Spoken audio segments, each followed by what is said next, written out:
ये कहा कि डिस्टर्ब है भाजपा के लोग, हाँ, इसलिए ऐसा कर नहीं, ये भी कहा है, मैंने आपसे ही सुना है। उन्होंने कहा भाजपा के लोग डिस्टर्ब हैं क्योंकि मैंने उनकी चोरी खोली है।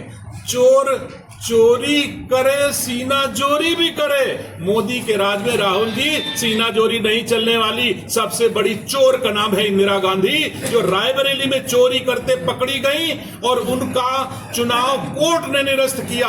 उसके बाद ना जनादेश को माना उन्होंने, ना तो उन्होंने कोर्ट का आदेश माना और इमरजेंसी थोप दी। चोर के नाती तुम मुझे रायबरेली के लोगों को चोर सिखाने आयो, देश के प्रधानमंत्री को चोर कहने आओ, शर्म नहीं आती? हमारे भारत का कोई भी ऐसा नागरिक कभी ऐसी भाषा का नहीं प्रयोग करता जैसे आप करते हो। मोदी आता है, मोदी जाता है, मोदी खाता है, ऐसी भाषा का प्रचलन हमारी भारतीय संस्कार संस्कृति में नहीं है। राहुल गांधी नाइट्रोजन बम फोड़ने की बात कर रहे हैं। निष्क्रिय बम है, किसी को निष्क्रिय बम कहने की, उनको दगाने की जरूरत नहीं, खुद दगे हुए बम हैं, वो क्या दगाएंगे?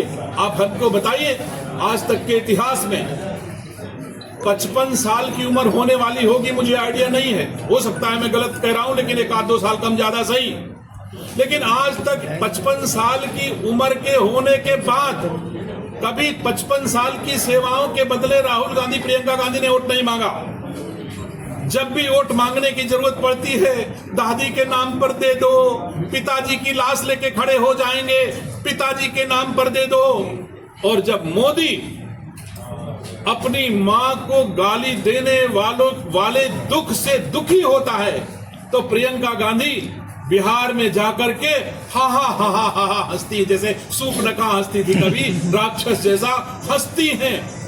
आप हमको बताइए सम्मानित साथियों, एक बेटा अपने मां के अपमान से लज्जित होकर के रो रहा है और प्रियंका गांधी हा हा हंस के कहती है प्रधानमंत्री रोने आया था। प्रधानमंत्री रोने नहीं आया था, प्रधानमंत्री देश को दुनिया में सर्वश्रेष्ठ राष्ट्र निर्माण करने आया था और सर्वश्रेष्ठ राष्ट्र निर्माण करके ही जाएगा।